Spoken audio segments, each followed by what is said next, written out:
युद्ध में यूक्रेन ने रूस के छुड़ाए छक्के। रूस के 5 जनरल को मौत के घाट उतारा। यूक्रेन की छोटी सी सेना रूस पर पड़ रही भारी। एक के बाद एक सैन्य अधिकारी को बना रही निशाना। रूस और यूक्रेन युद्ध में छोटे से यूक्रेन ने शक्तिशाली रूस के छक्के छुड़ा दिए हैं। युद्ध के मैदान में रूस के बड़े बड़े धुरंधर योद्धा मिट्टी में मिलते नजर आ रहे हैं। रूस जिन योद्धाओं को अपना सबसे बड़ा हथियार मानता आ रहा है, उसे यूक्रेन की छोटी सी सेना एक एक करके मौत के घाट उतार रही है, जिससे अब लगने लगा है कि कभी भी अपने दुश्मन को छोटा नहीं समझना चाहिए। और शायद यही गलती रूस ने कर दी है। यूक्रेन को रूस ने इतने हल्के में ले लिया कि उसके महारथी कब युद्ध की बलि चढ़ गए, रूस को पता भी नहीं चला। जी हाँ दोस्तों, यूक्रेन के सैनिकों ने रूस के ताकतवर मेजर जनरल को मार गिराया है। बताया जा रहा है कि ये 5वें रूसी जनरल थे जिसे यूक्रेन की सेना ने मार गिराया है। इस वीडियो में हम आपको बताएंगे कि कैसे यूक्रेन की छोटी सी सेना रूस की ताकतवर सेना को मात देते हुए उसके मेजर जनरल को मौत के घाट उतार रही है। क्या है यूक्रेन की सेना की ताकत, जिसके आगे रूस की ताकतवर सेना फेल होती नजर आ रही है, और कैसे रूस की सेना यूक्रेन की सैनिकों के आगे कमजोर पड़ रही है, और क्या है यूक्रेन के सेना की प्लानिंग, जिससे वो सेना के बड़े अधिकारियों को अपना निशाना बना रही है। यूक्रेन युद्ध में रूस की सेना को हो रहा भारी नुकसान। यूक्रेन की सेना ने रूस के 4 मेजर जनरल को उतारा मौत के घाट। युद्ध में 7 स्वैट फाइटर्स की भी हुई मौत। यूक्रेनी सेना का दावा 13,000 रूसी सैनिकों को मार गिराया। दोस्तों, यूक्रेन और रूस के बीच युद्ध को 23 दिन बीत चुके हैं। पूर्व और दक्षिण दिशा पर हमलों के बाद अब रूस ने यूक्रेन के पश्चिमी हिस्से के शहरों पर भी भीषण हमला किया है। कीव के आसपास 20 से 25 किलोमीटर के इलाके में रूसी फौज जमी हुई है। कम से कम 3 शहरों में रूसी फौज है। कीव से लेकर खार्किव और मारियोपोल तक हर शहर पर रूसी शिकंजा कसता जा रहा है। रूसी सेना यूक्रेन की राजधानी कीव पर हमले तेज करती जा रही है। इसके साथ ही इरपिन, ब्रोवरी, बुचा पर भी रूस की सेना ने हमला कर दिया है। शुरुआत में इस इलाके को छोड़ दिया गया था। ये इलाके लोगों के आने जाने के लिए छोड़े गए थे, लेकिन इन सब के बीच ये भी खबरें आ रही हैं कि यूक्रेन के सैनिकों ने रूसी सेना के एक और जनरल को मार गिराया है। सूत्रों के मुताबिक मारे गए जनरल एंड्रेई 5वें शीर्ष रूसी अधिकारी हैं। इससे पहले 4थे जनरल ओलेग मित्येव 150वीं मोटराइज्ड राइफल डिवीजन के कमांडर थे, जिन्हें भी यूक्रेन की सेना ने मार गिराया था। इसकी जानकारी खुद यूक्रेन के राष्ट्रपति वोलोदिमीर जेलेंस्की ने दी थी। हालांकि उन्होंने अपने बयान में मरने वाले रूसी जनरल का नाम नहीं बताया था, लेकिन यूक्रेन के गृह मंत्री के एक सलाहकार ने इसकी जानकारी दी कि मारे गए रूसी जनरल का नाम ओलेग मित्येव है। उनके मुताबिक मित्येव को यूक्रेनी सेना की अजोव बटालियन ने दक्षिण पूर्वी शहर मारियोपोल में मार गिराया। हालांकि यूक्रेन के इस दावे पर अभी तक रूस की तरफ से कोई बयान नहीं आया है।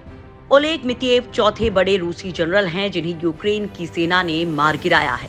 इससे पहले यूक्रेनी सैनिकों ने रूसी सेना के major general Vitaly Gerasimov, Andrei Sukhovetsky, रूसी फोर्स हेडक्वार्टर के deputy chief major Andrei Valarkov को खेरसोन इलाके में मौत के घाट उतारा था। Andrei Valarkov regiment chief of staff थे।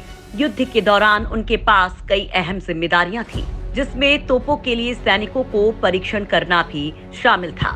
इन चारों के अलावा रूस के नेशनल गार्ड के डेजर्जिन्स्की डिवीजन के 7 एलीट स्वाट सेनानियों के भी लड़ाई में मारे जाने का दावा किया जा रहा है। दरअसल रूस में एक शोक की तस्वीर जारी की गई थी, जिसमें डेजर्जिन्स्की डिवीजन के 6 एलीट मरून बैरेट विशेष बल सेनानियों की तस्वीरें दिख रही थी। बाद में पता चला कि 7वां भी मारा जा चुका है। यूक्रेन पर हमले के बाद से रूस की सेना को भारी नुकसान हुआ है। पुतिन की 4 जनरल और 7 स्वैट फाइटर्स की अब तक मौत हो चुकी है, जो रूस के लिए बहुत बड़ा नुकसान है। ये वो रूसी फाइटर्स हैं जो सीधे पुतिन के अंडर में काम करते हैं और इन्हें युद्ध की कड़ी ट्रेनिंग दी जाती है। यूक्रेन का दावा है कि 23 दिन के युद्ध में रूस के 13,500 सैनिक मारे जा चुके हैं। युद्ध में यूक्रेनी सेना लगातार दावे कर रही है कि उसने रूस को काफी नुकसान पहुंचाया है। इसके साथ ही 57 प्लेन, 353 टैंक, 83 हेलीकॉप्टर्स भी नष्ट करने का दावा है। इसके अलावा 125 तोप, 1165 सैन्य वाहनों को भी क्षतिग्रस्त करने की बात कही गई है। हालांकि रूस ने इसकी पुष्टि नहीं की है। 4 जनरल्स की मौत के बाद उठ रहे सवाल, सेना अधिकारियों को मार गिराना आसान नहीं। सैन्य अधिकारी मुख्य युद्ध क्षेत्र से रहते हैं दूर। कौन सी तरकीब अपना रही है यूक्रेनी सेना? रूस की 4 जनरलों की मौत के बाद यह सवाल उठ रहा है कि आखिर यूक्रेन ने कैसे रूस के इतने बड़े सैन्य अधिकारियों को मार गिराया।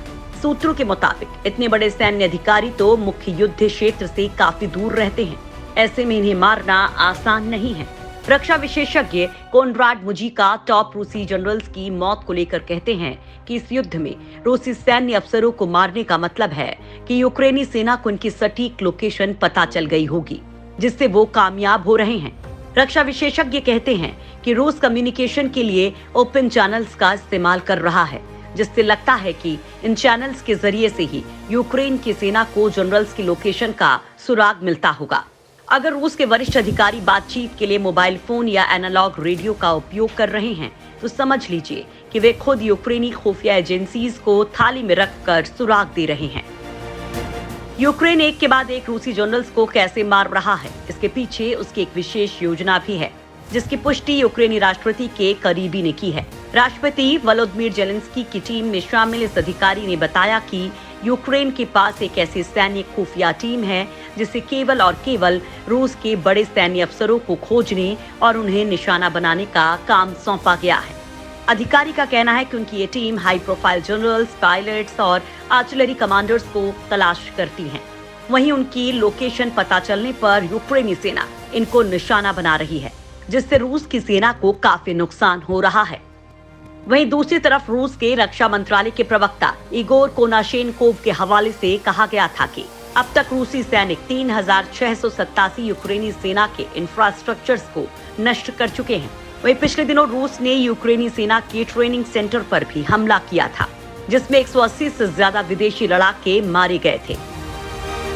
रूस की अर्थव्यवस्था को हो रहा भारी नुकसान। रूस को 30 साल पीछे धकेल देगा युद्ध। रूस के पास खत्म हो रहे हैं गोला बारूद। रूस का यूक्रेन पर हमले का फैसला रूस के लिए काफी नुकसानदायक साबित हो सकता है। ऐसा माना जा रहा है कि यह हमला रूस की अर्थव्यवस्था को 30 साल पीछे कर देगा। इतना ही नहीं, अर्थशास्त्रियों और निवेशकों की माने तो रूस में जीवन स्तर कम से कम अगले 5 सालों के लिए घट जाएगा। वहीं अगर ये युद्ध आगे भी जारी रहा तो स्थिति और भी भयानक हो सकती है। रूस की अर्थव्यवस्था कहां जाकर गिरेगी, इसका डर रूस की जनता को होने लगा है। वहीं दूसरी तरफ ब्रिटिश इंटेलिजेंस एजेंसीज ने दावा किया है कि रूस के पास अब सिर्फ 14 दिन का गोला बारूद बचा है। ऐसे में अगर ये युद्ध जितना लंबा खींचेगा, रूस की सेना के लिए कीव पर कब्जा करना उतना मुश्किल होता चला जाएगा। यूक्रेन के राष्ट्रपति जेलेंस्की ने रूस को दी चेतावनी। बातचीत के लिए रूस को दे रहे हैं आखिरी मौका। बातचीत सफल नहीं हुई तो होगा भारी नुकसान। रूस को होगा इतना नुकसान कि कई पीढ़ियां उसे सुधार नहीं पाएंगी। वहीं युद्ध को लेकर यूक्रेन के राष्ट्रपति वोलोदिमीर जेलेंस्की ने कहा कि शांति और हमारे लिए सुरक्षा पर सार्थक बातचीत के लिए हम रूस को फिर से आमंत्रित करते हैं।